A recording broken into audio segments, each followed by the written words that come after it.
हजुर ये किचन हम लोगों का कंप्लीट ना एक हैंडल इधर बाकी है अभी तक फिटिंग करना इधर हैंडल फिटिंग हो रहा है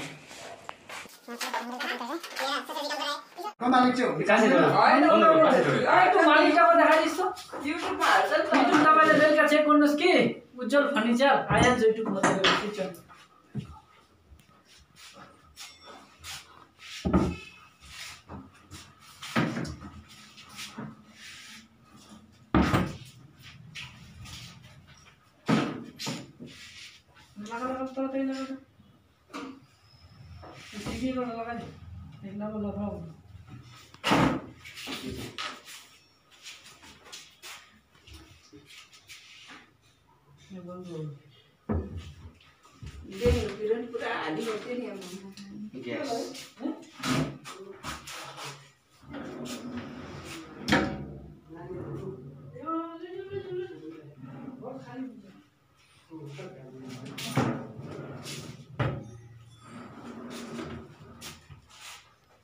तुम्हारे दियर पड़ोसी